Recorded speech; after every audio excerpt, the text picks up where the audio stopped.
Hello, everyone, and good afternoon, and welcome to the final author interview here on Tales from the Wandering Scribe. I'm your host, Gabriel Garcia, otherwise known as the Wandering Quill and the Wandering Scribe, and joining us today is an author making their official debut here on the show. Now, my guest today has always had a thing for brooding villains, dangerous heroes, and the kind of fated mate bonds that make mortals blush. To cope with this obsession, she writes spicy paranormal and fantasy romance with humor and a dark twist. She swears she isn't summoning monsters in her free time, though her real life fated mate questions all her internet searches. She currently lives with her aforementioned fated mate and their horde of wildlings, who may or may not be plotting to overthrow her. She fuels her words, sips of wine fuels her chaos, and caffeine is also included as well. And of course, a little bit of shadow for the imagination. So, without further ado, let's give a huge round of applause to our final author for the month of August, Leah Legend. Leah, welcome to the show. Thank you so much for having me. Awesome, Leah. I am so excited to have you here and to be our final author for the month of August. Now, Leah, before we dive into your story, what else can you tell us about your background as a writer? Background as a writer. I've been writing since I was very little. My parents bought me an old-fashioned typewriter, Ooh. and it just was just a creative outlet, but I never thought I could do anything with it. Fast forward to 2020 when everyone is on lockdown, Mm-hmm. and I was 6 or 7 months pregnant with our final child, and I happened to be reading for a sci-fi romance author, and she and I shared some similarities, and I told her that like I used to write, and when my first daughter had been born, I had written a manuscript, but like I knew nothing, absolutely nothing about writing. Like to me, typing out one full page was like one page in a book. I was that clueless. And she said, well, send it over to me and I'll check it out. So I did. And she said, you have some talent. I would love to help you, just to just kind of mentor you. And that was it. I was like, okay. So that was the start of that. But it wasn't until 2024 that February of 2024, that I actually published my first book after various manuscripts being started. But this one that I did publish, Hard Bubbles, it took me 10 months to write. Nice. And speaking of hard bubbles, as a little window, a teaser, if you'd say, into your story, what can you share with the viewers and listeners without spoiling too much? Hard Bubbles, yes, I know it's a very funny name, but it's very catchy and it's gotten a lot of attention just based off that. It is a very spicy paranormal romance featured with a creative splash of Greek mythology. Ooh. And it features a part god merman shifter who has waited centuries to find his fated mate, and she's human. She is a very successful businesswoman, and she secretly always wanted children, but never met anybody she wanted to have them with. And he has always wanted a family also, and he's got a bubble nest waiting for her. And I think you can tell where that's going. So it is Mhm. an insta-love story, just shy of 200 pages, and that's basically the plot. Ooh, all right. Nice. Okay. Now, before we dive into the creation, overall development of Hard Bubbles, let's talk a little bit more about your journey in more detail. So, as you said that you began writing back in 2020, but you've always been a creative person growing up.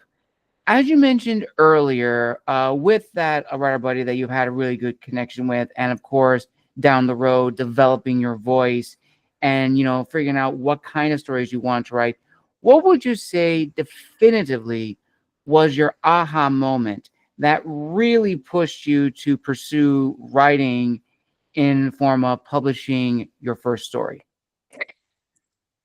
I wanted to build a legacy for myself, and that it's something that I could pass on to my children. I love being a mother, And, I'm raising children that I hope will go out and do wonderful things, not only for themselves, but for the world. I Mm-hmm. think we all have that hope when we're parents. But I wanted something that I worked hard for. And since writing was something that I'm reading was something I loved, and writing was something that I had loved.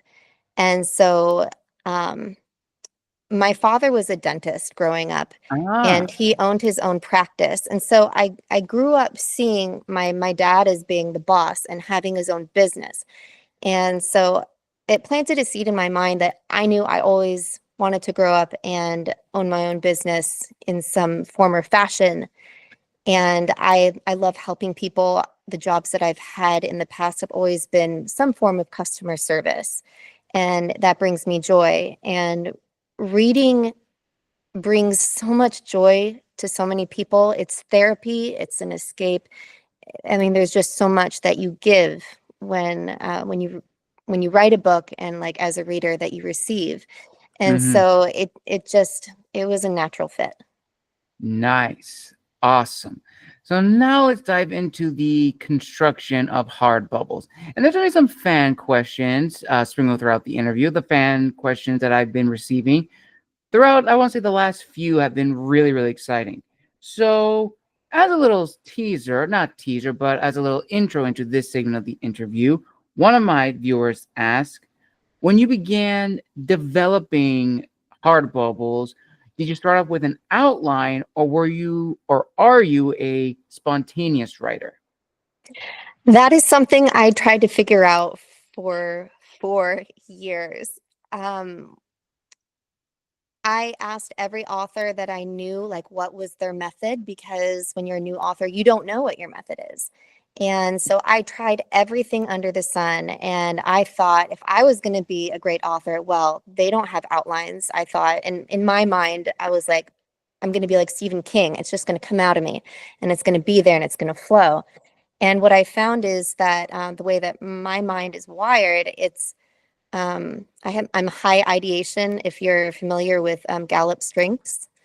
Mhm. And so like I have all these ideas. And so by the time I'm writing it, I'm like, well, let's do this. And then my fingers aren't typing fast enough. I'm like, well, no, let's do that. And then at that point, I've gone off-roading, and it is just like sheets to the wind, whatever happens. And I was like, I can't do that.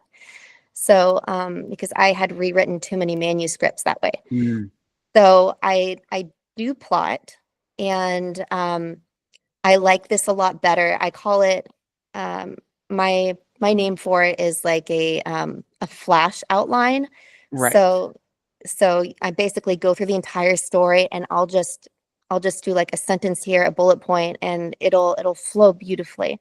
But Mm. how hard bubbles came to me was actually I was in Las Vegas for the 20 books to 50K writers conference, and a couple of friends, we were out one night just having drinks, and we were just it's all spicy romance authors, and man, it was just like the best time, but like hilarious. And I just happened to say, well, what about a beta fish shifter? Like, how funny would that be? He would like shift into a 3-inch little fish and fight in a puddle, and for him it'd be this epic battle, but then like the person staring down would could just squish him. And so I was like, there's a plot hole there.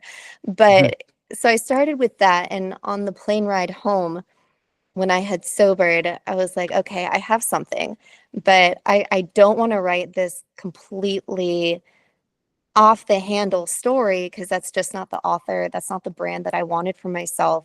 I did want like more substance to the story and romance, but I still really love the humor of it. So that's how I got started with that. Awesome. All right. And going forward, so once you figured out your outline and you had a good idea of the story, did you have a ritual or routine that kept you focused and centered so that way you could get your story ready for the publication date that you had set out? Man, I really burned myself on both ends to get to that finish line, because I was like, you know what? I never finished college. I've never, had a real career in my life. I'm gonna do this, because you keep hearing that, not many people start a book and even fewer people finish a book. So it was just kind of like, I'm going to prove it to myself. So I found out a lot of things, like my house, because I have many children. You can't see around me, but there is clutter everywhere. So I quickly discovered that if I wrote in my home, my eyes would wander to all the things that needed to take priority. So Mm. I quickly learned I could not write in my house because for too long I sat in my kitchen right where I had dirty dishes and clutter. And I couldn't figure out why I wasn't making progress. It was my environment. So I made sure that I wrote outside my home either by taking my laptop or just writing on my phone. Um, when I would kind of not feel motivated, I would listen to music or podcasts and things that kind of got me revved up again. Or I would talk to author friends and just Mm. just bouncing ideas back and forth, that can kind of like really get you excited about something. Nice. Okay. And ultimately, once you figured out the rough version of the story for Hard Bubbles, what were your goals for that story, as well as the promise making to your future readers? Um, it ended up exactly what it was meant to be. It was shorter, like I said, it was just under 200 pages. It was filled with comedy. Some cheesy lines. I really used a lot of ocean verbiage in there, and a lot of the readers caught on to that, and they said that it was hilarious. I knew it was going to be, kind of funny, and I was chuckling to myself, writing some of the scenes, but I didn't think it was going to come out as much of a comedy as it turned out to be, but it's still like very spicy. And so, like when I market it, I guess I put what I promised my readers, and it's spice, a dash of dark, um, a bubble nest, Mm. and yeah, that. All right. And regarding the characters in the story, this is another fan question. How do you make the characters feel authentic and yet complex to the story that they belong to? That's definitely harder when you have insta love and you have shorter romance. Mm. And uh, when you have like a fuller length book and you're able to go through all those trials and tribulations and that bring the characters together. But then on insta love, it's more of when they face the problem, there needs to be a grander action, something that's going to solidify that, hey, that guy's really going to stick around for everything else that comes along. And you get that the initial bloom of love that's there. And that's really what you want seated in these shorter, spicy romances. And then when you have the epilogue is more so where you see that love has already blossomed and, you see that. Very true. Very true. And I just gotta say, I haven't read a lot of paranormal romance, and also be the first to admit this that romance, the genre, I don't read a lot. Now there are romance plot lines in the genres I do read, but the romance genre is not my go-to. But it is definitely the one that is the most popular. And if you go into romance fantasy, oh, forget about it. It's like the dominating one. And we're gonna touch on, making it unique per the story when we get to the business side. But let's still talk a little bit more about the creation of the book itself. And this was another fan question. So when you began writing, what were some of the challenges that you discovered along the way? And as an add-on to that, how do you handle the writer's block? Because every author that I've talked to on this show has had writer's block in some shape or form, whether that internally they can't get an idea, or they have the idea but they can't put it down on paper. Mm-hmm. Um, okay, so for writer's block, it's mainly just getting my hype team behind me and really just discussing things with them. Usually when I have writer's block, it's because I don't know what I want to write next, but I'm the type of person that I don't like to jump scenes, because what if I spend all that time writing it and then when I go back and come up to it, I'm like, that doesn't fit at all. I'm Mm. just not the type of writer that can do that. So I'll bounce ideas with my author friends, and then that'll just really get me pumped again about the story. And or I'll listen to music that I've saved under a playlist that really just inspires that scene. Because when I do listen to music, I have to be very careful about what music I do listen to, because I'm very quick to just my imagination. It'll play out. I don't know if it's like this for you, but I vividly see things play out as a movie. And so when I listen to these songs, I see these scenes and I'm like, oh yeah, that would be perfect. Or all of a sudden I'll be like, that's the plot twist or something. So um, those are my go-tos for sure for when it comes to writer's block. All right. And then when you began writing Hard Bubbles, the initial draft, what were some of the challenges that you discovered along the way? Uh, some of the challenges were definitely that I knew for my first book, I didn't want to overwhelm myself with something very long, very deep. Um, Mm. I do love, I write my friends tell me that I write beautiful prose, and I'm very flowery with my wording, but I'm also fast paced. So Mm. I knew that I wanted this book. I wanted to challenge myself because I had a habit of being very wordy and descriptive. More so, I probably would have been better suited to fantasy, because I love all the description and I love the emotional description. That's big Mhm. for me.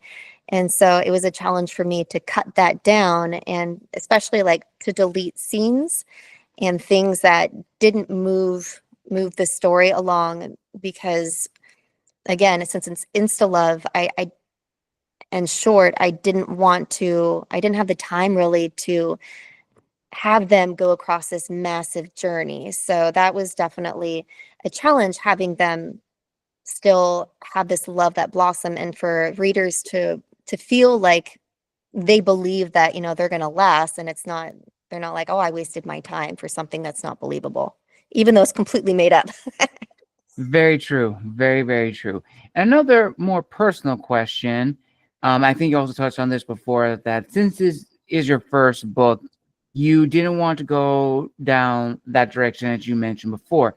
But another thing that I have noticed with authors, especially the ones I've interviewed on the show for this year, is, being a writer is a very lonely venture in the beginning, before we get our editors, before we get our cover artists, before all of that stuff. It's a very lonely journey.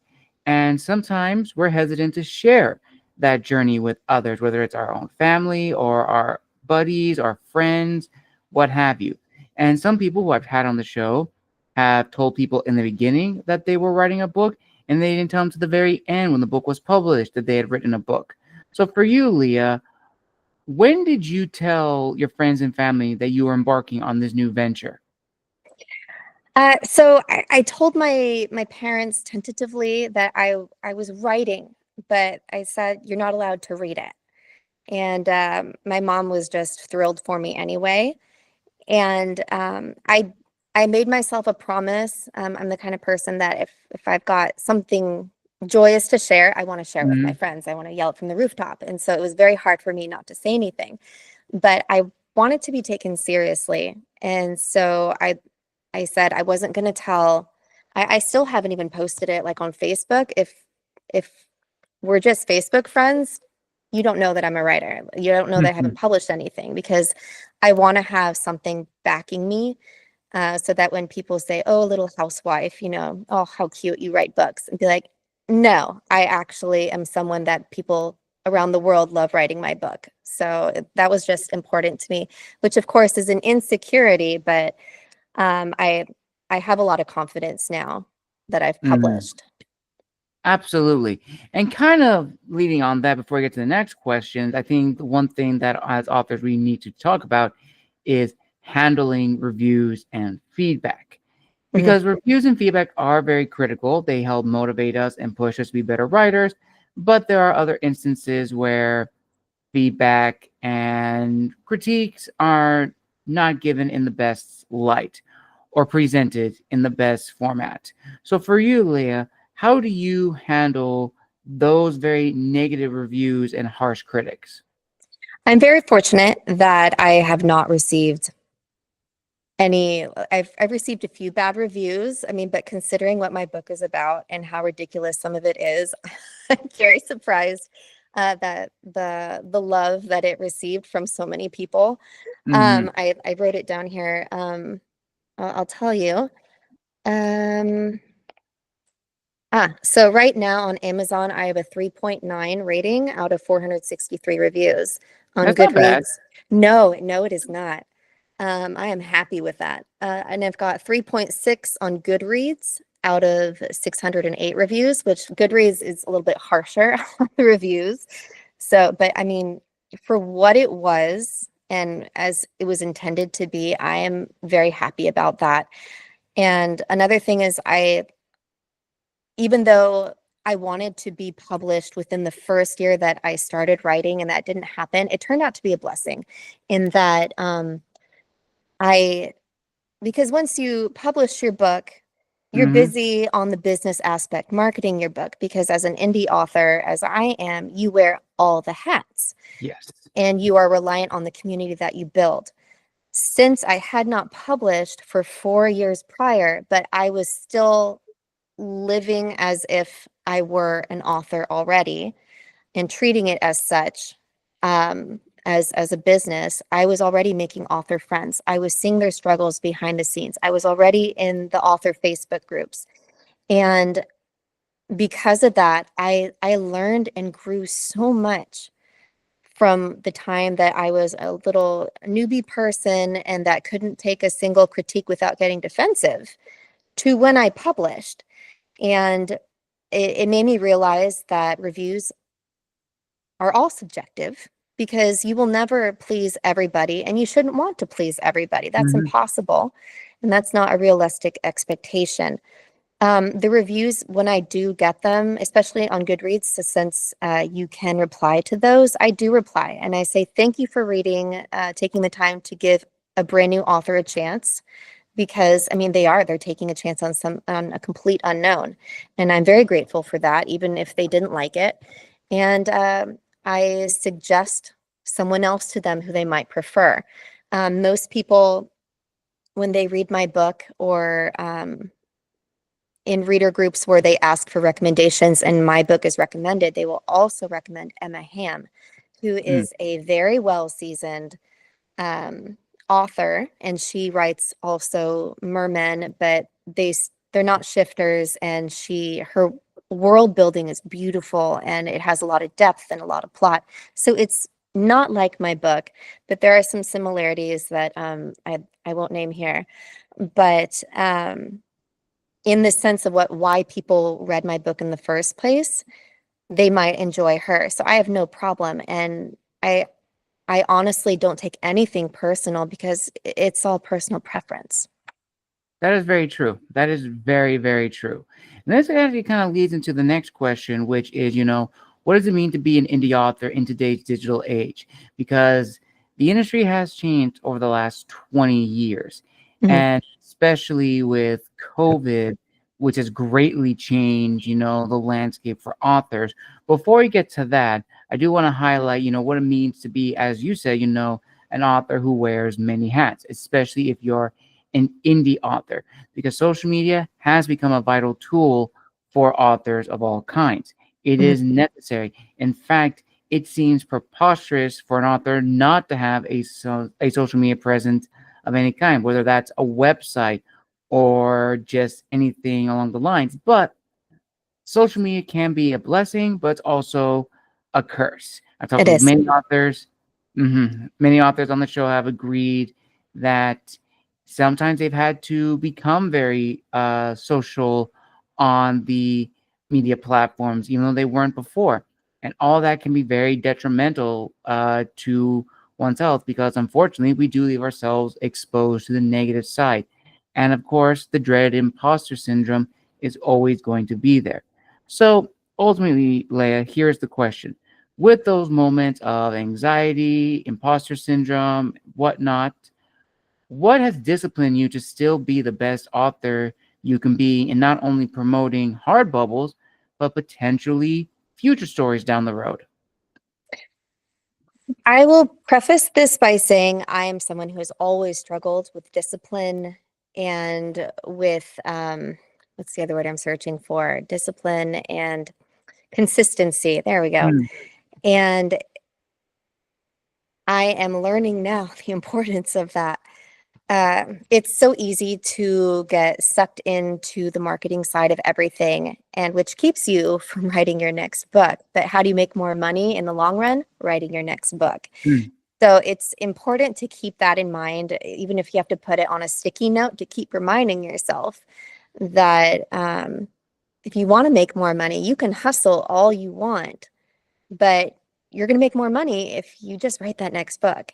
So I have times when I go through spurts like on TikTok and I'll be posting 6 posts a day and I'm just pounding that pavement. And but then after about a week or after maybe like the end of the month, I will get burned out totally. And then I'll just be like, I don't even want to touch this because I'm just so nauseated with how consumed with social media that I am. And I'm a very social person. I'm a social mm, butterfly, but I don't know. I describe myself as an introverted extrovert. I mean, I love it all, but then I get tuckered out. I'm ready for a nap.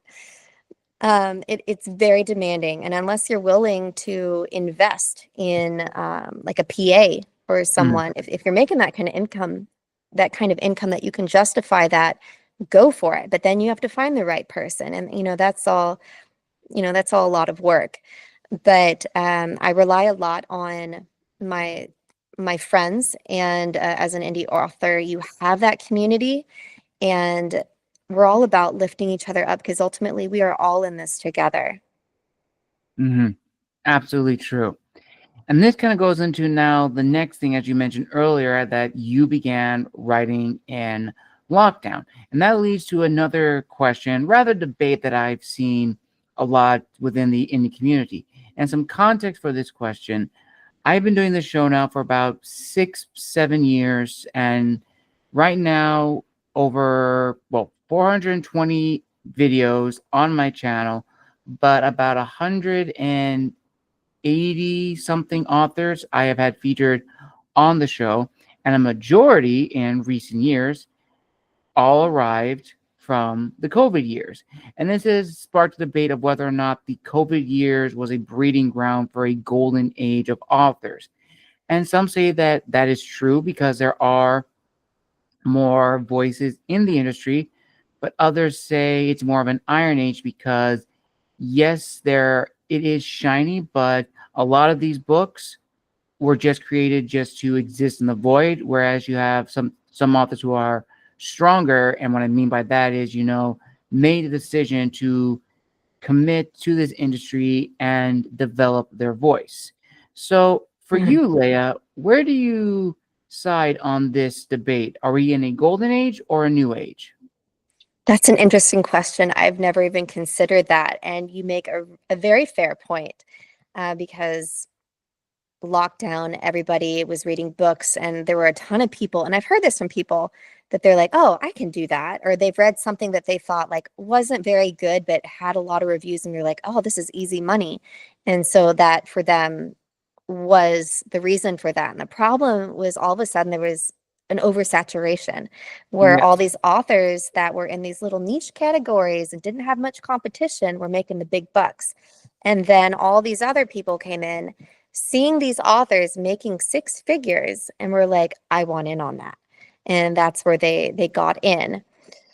Personally, a small part was the money Mm, because, and I say that honestly, because a big part of it is that I want to contribute financially to my family. I don't have a college degree. I don't have a special skill set. I can't be a hacker. I can't build a website. Like mhm, I'm very limited, but what I am gifted at is storytelling. I'm gifted at anything artistic. I had a business for 6 years where I designed, hand sewed, and sold heirloom cloth dolls for a good amount of money, or a decent amount of money, I should say. But it was one item that I was selling to one person, and that was it. And then when I sent my manuscript to this person that I had been reading for at the time, and she suggested this opportunity. It was that, like you said, like I said before, it was my aha moment that you asked about, Mm-hmm. because I create that one work, even if it takes me a year, I can sell that indefinitely. And all I really need to do is keep up with the if I use any lingo that's out of date, 10 years from now, I might need to switch that out, but I just need to update the cover from time to time to reflect what's selling on the market. Mm-hmm. So it really was something. It's a passion, and it's a career that I am dedicated to. Very true. And that actually kind of leads now perfectly into the business side of being an author. And as an icebreaker for this part of the interview, Leah, when you decide to make the decision to publish Hard Bubbles, what really surprised you about the publishing industry? And is there anything you would have done differently? I had a lot of preconceived notions for how things went. I even formatted my own book. I got vellum, which I bought it on sale. I think I waited for their like Black Friday sale or something that they were having at the time. And so I got it slightly at a discount. And it's not overly expensive or anything like I thought it would be. And then just to figure it out. And I think I slightly felt a little disappointed because, in my mind, it was like this big magical thing. And I was like, oh, this is it. And so, but it was a lot of creative freedom. So, but yeah, it was a lot of work, but luckily I had a tiny bit of experience from my time of making and marketing my dolls on Instagram before then. So I had a Okay. small taste of what it took. And at the time I was started failing at that previous business because I didn't understand marketing. And then but I had an idea, I had a basic foundation. And then when I started with my writing, and it took me eternity to publish, right? So I had all this time to really learn and get the insights before I um, took flight. Very true. Very, very true. And another aspect of the marketing, which is important, is understanding one's audience. Now, as you mentioned earlier before, that you update the cover from time to time to reflect, what's popular in the market, what's really eye-catching, and what's selling. And that again goes into understanding one's audience. And I find this topic very, very important because, as authors, we know the book first and foremost better than anyone else. But when we publish it, that's when we have to really drive home, okay, we wrote this book. What genre does it actually fall under? What is the readership group? Is it YA, NA, or adult fiction? And ultimately, did we hit our mark? So, for you, Leah, would you consider yourself an author who writes for her target audience or her target readership? And do you have a good idea of your target audience now than when you just started initially with the original idea? I do have I believe, at least I have a very good grasp of that readership because I was that readership. I still am that readership. I read, or I write what I want to read. At the time when I was writing this, I wasn't going to have any more kids, but like I still love, the idea, or like the romance about, family and falling in love and happily ever after. And so I was like, that's what I want to write. And so that's what I did. And I do pay attention in reader groups, what people are wanting to read. But for the most part, you've got like a few, it's like bowling, you put up the bumpers. So you kind of stay in your lane, so to speak. But I mean, creative rain, you can make it bounce all around, or, whatever you want to do. And so I I write what I want to write, but something that I know a vast amount of readers will hopefully enjoy as well. Very true. Very, very true. And going back to what we said in the beginning, as you say that you like to write romance stories, but also like paranormal romance stories, something that's not like your standard. And this only comes down to, understanding our voice as an author. Mhm. And this is a very challenging thing I've noticed because on one side, you don't want to make something that's completely unique or original, too original that it just throws off the reader. But you also don't want your story to be a carbon copy of a story that's already existing. It's this fine line. So for you, Leah, how did you balance the two to ultimately showcase your voice, your individuality as an author, but still writing something that is familiar to fans of said genre? I definitely stuck with when it comes to like shifter romance, obviously romantasy is top tier right now for, Yes. for fads. They're more popular than Labubu's. But I decided to go with paranormal romance, I think, because I had such a deep love for, like, Janine Frost is like one of my favorite authors. I listen to her audiobooks for Night Huntress, like once a year. And what drew me to that is it had action, a lot of humor, and there was steam, but obviously it's, plot heavy too. And so I wanted to carry over like the humor as well for that. And I just forgot what the question was. So ultimately, the question was pretty much balancing the wait. Oh shoot! Now I'm even forgetting the. Oh my gosh! This is not. Well, I shouldn't say I'm this. so This sorry. I'm happened so only. sorry. No, no. It's okay. It's okay. That's why these are so fun to do. So I believe ultimately the question was writing something that is familiar but showcasing your voice, but something that's not completely like someone Right. else and not completely too original that's going to throw people off. Yeah, that's really hard sell when it comes to like being an outlier and just saying, I'm going to write whatever I want, and then, throw something against the wall and hopefully people love it and it, becomes an instant sensation. But the reality is, majority of us, that's not going to happen with. So Mm, for me, like I said, that's where I went off track. I I started with shifter romance, but I went with merman shifter, which there's really not many of those. And um, it's so funny how you can have such an original idea, and then somebody else that you don't even talk to, you haven't even read their stuff, they don't know anything about you, but they have something of a similar idea, but it's still your own original ideas. Does that make sense? yes, And I've so had like, that. yeah, so like when because I mentioned Emma Ham, Hmm. well, I came up with my idea and then I started marketing my book.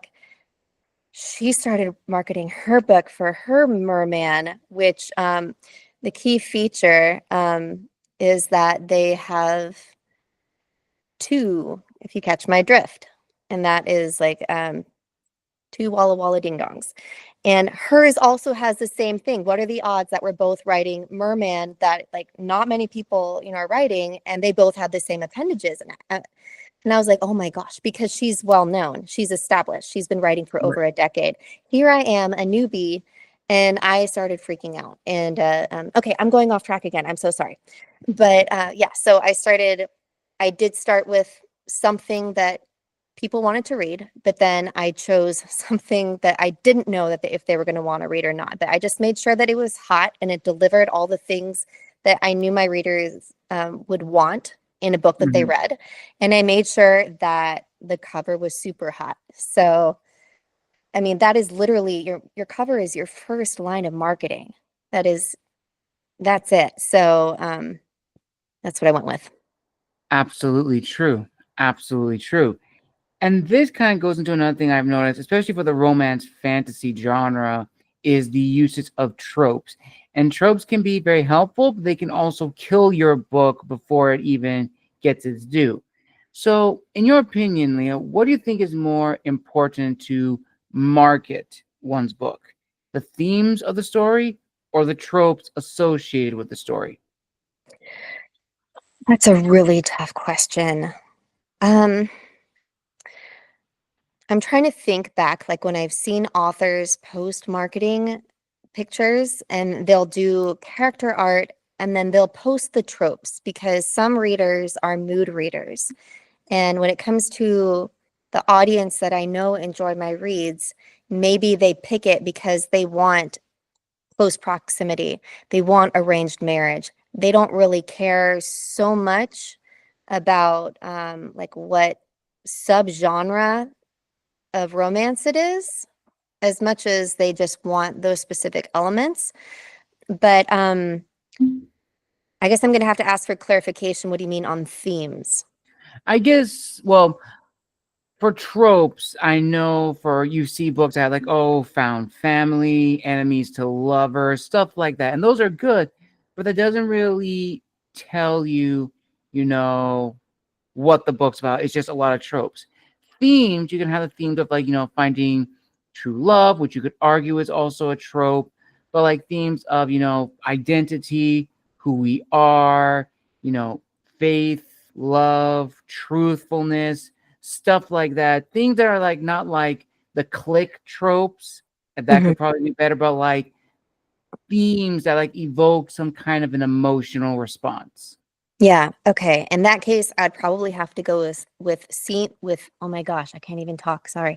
With themes, and I think that's probably more important because that is what we are promising our readership, and that is the Yeah, promise that we need to keep. So I think that tropes or yeah, trumps tropes. absolutely. And this is another, especially a very important one of the marketing before I get to the final end questions of Yeah. this amazing interview. And it's probably one of my favorites to ask. So ultimately, as authors, when it comes to writing our stories, we are very in tuned with it. But there comes a point down the author's journey where we have to stop writing, especially when we get to the ending, because we know if we keep writing, we're going to realize, oh, the story's completely different, and we could save the idea for something else. But we also want it to be satisfying and worth the wait. So ultimately, Leah, this is a two-parter. Okay. For your book, Hard Bubbles, when did you know where to stop in that story? And ultimately, how did you ensure that the ending was satisfying, not just to yourself as the author, but to your future readers? Okay. So your first question was, how did I know when I reached that end point? Yes. Uh, I think, I mean, people could argue that there is a formula to writing the story, and when you've hit all those points, or if you've read Romancing the Beat, if you've hit all those beats, you know that you're at the end.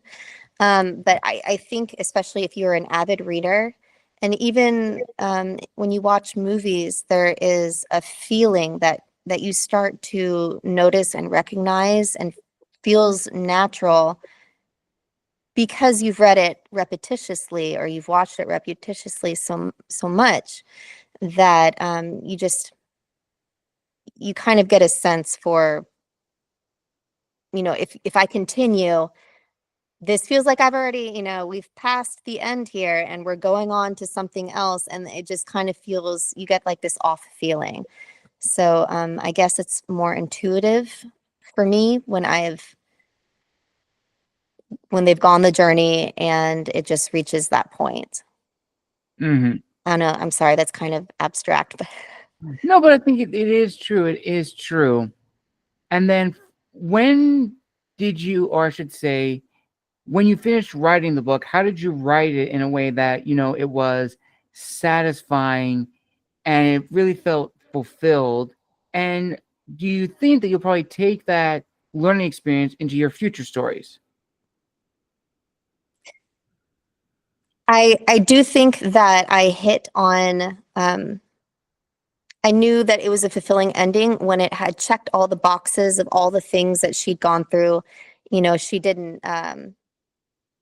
It was repeating a lot for you don't really want me, you don't know me. Like, so the thing was that she was successful, and so every guy that she met wanted her to change and wanted her, to be focused on family, not on her business and stuff. And so she was just like, you don't accept me for me. You want me to be something else. And so when she met Jackson, who's the main character, she was just like, no, like she believed that in herself because she had been told that so many times.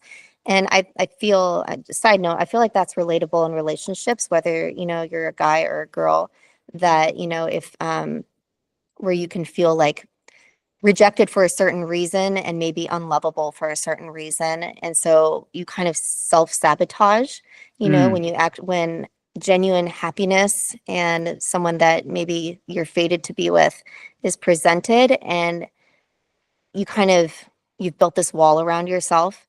And so through his grand actions, um, he proved that he was going to be there forever with her. And by the end they had already, maybe not, don't want to spoil, but maybe they had kids on the way or something. And so like when it seems like everything that had been an obstacle to start with was overcome, was when I knew I could wrap it up then.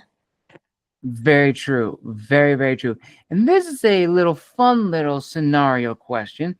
So we've heard of numerous workshops and, seminars telling all about, the writer's secret, or here are the top 10 things you need to achieve as an author.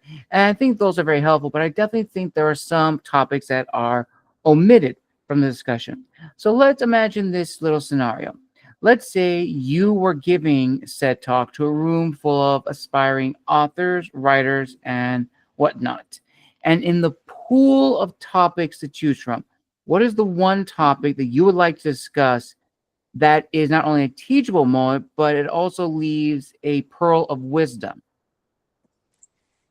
My pearl of wisdom to newer authors, and I think this is my choice because I have seen it posted in writer groups from new authors, is when they say, oh, my family, they won't read my book, or I gave them a copy of my book, but they haven't read it, and I don't understand. They're not supporting me, and they take it so personally. And we already discussed this before, that um, not everybody is going to be your audience. Your family is not your target audience. And just because someone doesn't read your book, a family member doesn't read your book, doesn't mean that they don't support you. Just like every single reader has things that they like to read and don't read, your family member has stuff that interests them and doesn't interest them. And so Mm, you can't base people's love for you, of your family and stuff, based on whether or not they choose to read your book. Like me, I told my parents they're not allowed to read my book. I didn't tell any of my family. And my brother, I mean, cursed social media. They suggested me mhm. to, and he saw my picture, and so that's how he discovered that I was an author. And I said, oh, are you going to read my romance book? And he goes, no. And I was like, I didn't think so. I mean, because he's not going to read romance. Why would I be offended? And if someone isn't your target audience, if it's somebody who doesn't read in that genre, they're not going to understand it the way that someone who reads your genre will understand it. Their feedback is not going to be the same. When I started writing, actually, I did make that mistake early on. I let my sister start to read my book, and um, he's a merman shifter. He can shift between the form Right. of a merman and two legs. And the reference that I use for my friends when I first tell them about this, that don't read any of this, I'm like, did you ever watch Twilight? And they said, yeah. And I say, okay, because they don't know what a shifter is. I'm like, think of Jacob, that he shifted from a guy into a giant wolf. That's a shifter. So I mean, there's a slight learning curve, but my sister read it and she was like, people aren't going to know what this means. And I'm just like, my readership will know exactly what it means. And obviously I went back and made sure that I was clear, in my description, that, from him shifting from a guy into, a merman. So it wasn't confusing if this Right. was the first time that you are reading this. So it is important to note that, you do want to make sure that your book is understood. But I took her feedback with a grain of salt just because she is not somebody who ever reads this genre. She's not someone who likes this genre at all. So you have to be careful who you get feedback from. Hmm. Even for, I'll add, sorry, one last thing. I had character art made for my next book. And that character, he is a bear shifter shadow daddy. So that means All like right. he has like shadow magic, and he's scarred. He's got burn scars on one side of his face, and he wears this really, really cool bear skull mask on the lower half of his face. And he's very tactical. He wears like tactical stuff. And so I had that done, and it was a picture of him and the FMC, the female main character. And I showed it to a friend of mine and her husband. Her husband doesn't read any of this stuff. And immediately he goes, "If you want my advice, lose the mask." Like 2 seconds of looking at it. And I didn't get defensive or anything, because he's not somebody whose opinion has any weight when it comes to this. Like, he's not a Right. marketing expert. He doesn't understand the genre. And so to any new author, don't get offended, don't get upset. First off, it's not worth your time. And secondly, you have to understand that these people know nothing about this. I mean, unless you know that they are readers and, maybe they have an opinion that's really worth investing your time hearing, but you need to know who you're taking advice from. Hmm. Very true. Very, very true, Leah. And now we arrived at the final end of this amazing author interview. And here are the final two questions. Mhm. With everything you have learned thus far in your career as an author, what is your advice to fellow authors listening to this interview right now? And ultimately, what do you want readers to take away from your books and future works down the road? But to any authors listening, just keep learning your craft. Don't be afraid to pivot. Don't be afraid to um, keep learning. And I really recommend Becca Syme, Beccasyme. And she is phenomenal coach. And just when it comes to knowing,